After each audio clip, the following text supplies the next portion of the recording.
I'm here to talk about success, right? The first rule of success is to have a vision. You see, if you don't have a vision of where you go, and if you don't have a goal where you go, you drift around and you never end up anywhere. It's like you can have the best ship in the world, you can have the best airplane in the world. If the pilot or the captain doesn't know where to go, it would just drift around. It would not end up anywhere, or most likely in the wrong place. So I was very fortunate that I stumbled onto my vision. I mean, as you know, I was born in 1947 in Austria after the Second World War. And I didn't really like Austria when I grew up. I couldn't wait to get out of there. I couldn't see myself becoming a farmer or a worker in a factory or anything like that. Even though my parents wanted me to stay there and have a normal life. My father wanted me to become a police officer like he was. My mother wanted me just to stay there and marry a girl with the name of Heidi, hopefully, and have a bunch of kids and run around like the Van Trapp family in The Sound of Music. But that was their vision, not mine. My vision was totally different. I felt that I was born for something special, for something unique, for something big. Do you know how great it felt that I knew where I was going? Imagine the majority of people don't know where they're going. When you have a goal, when you have a vision, everything becomes easy.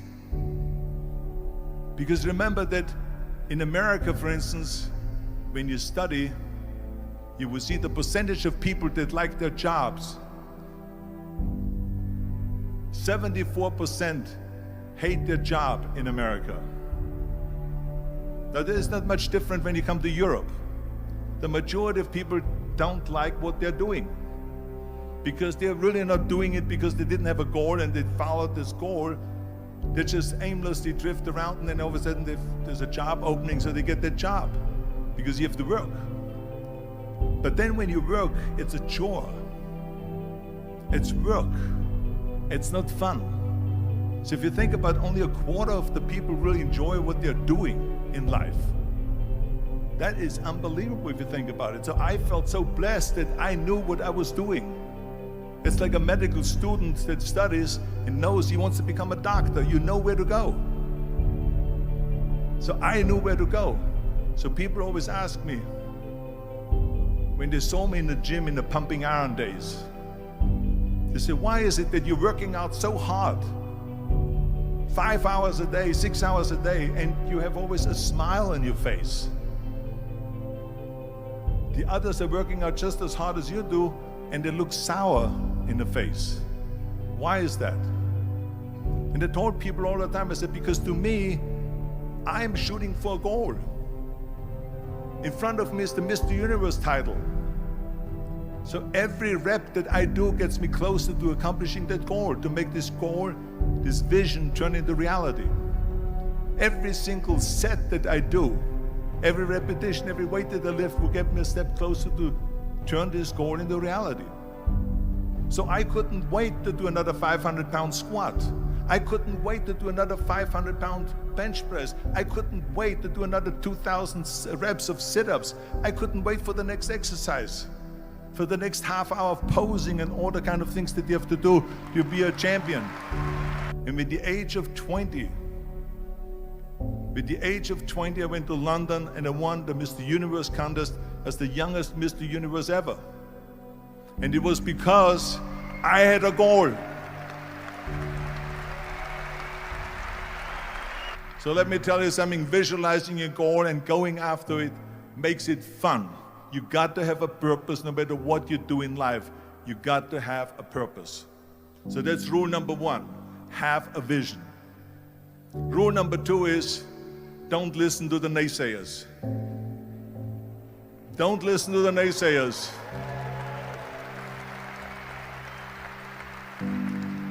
Everything I ever did, the thing that I heard out of people's mouth was, that's impossible.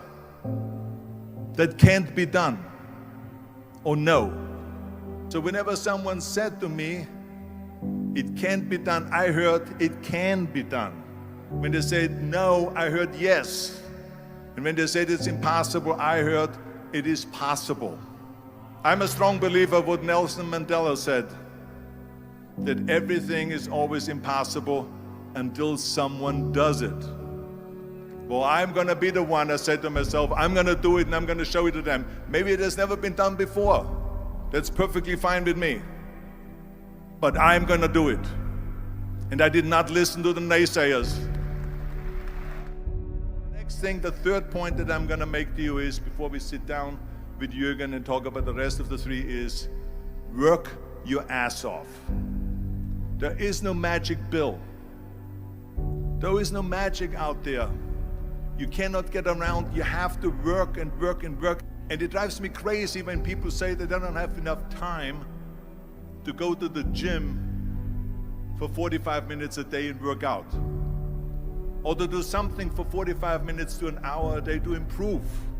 If it is physically improve or if it is mentally to improve. Imagine you read 1 hour a day about history. How much you will learn after 365 hours in 1 year.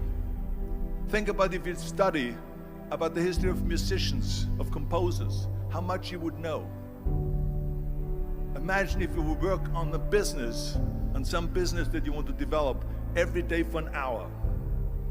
Imagine how further along you will go and get. So it drives me nuts because when people say we don't have the time, we have 24 hours a day. We sleep 6 hours a day, so that gives you still 18 hours. So there's someone shaking their head out here in front. They say probably, I don't sleep 6 hours, I sleep 8 hours, right? Or just sleep faster.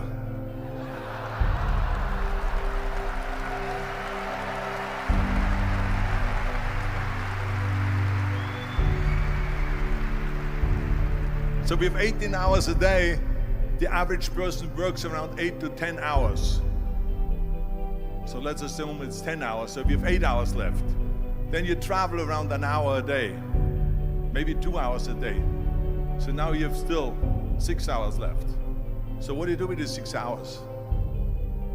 What do you do with these 6 hours? Then we eat a little bit, then we schmooze a little bit, talk a little bit to people and all that stuff. But you can see how much time there is available if you organize your day. So you got to work hard. I mean, let me tell you something. When I went to America, I went to college. I went and worked out 5 hours a day. And I was working on construction. Because in those days in bodybuilding, there was no money. I didn't have the money for food supplements or anything. So I had to go to work.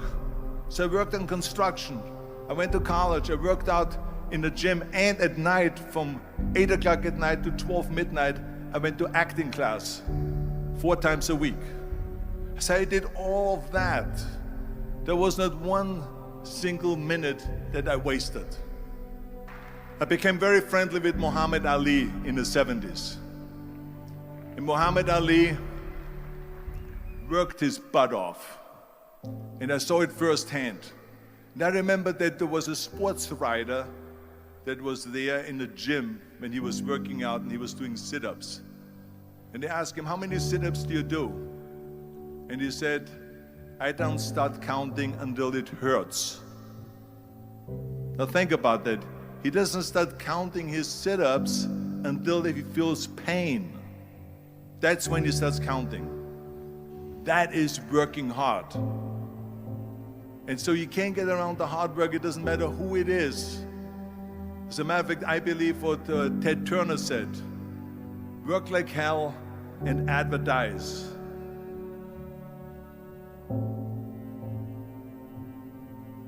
You get it? Work like hell, go to bed, and early to rise, work like hell and advertise. So you work your ass off, and then you let the world know about your work. That's what it is all about. Let people know. If you have a company, if you have a movie, if you do a sports, work your ass off, but then advertise and let everyone know.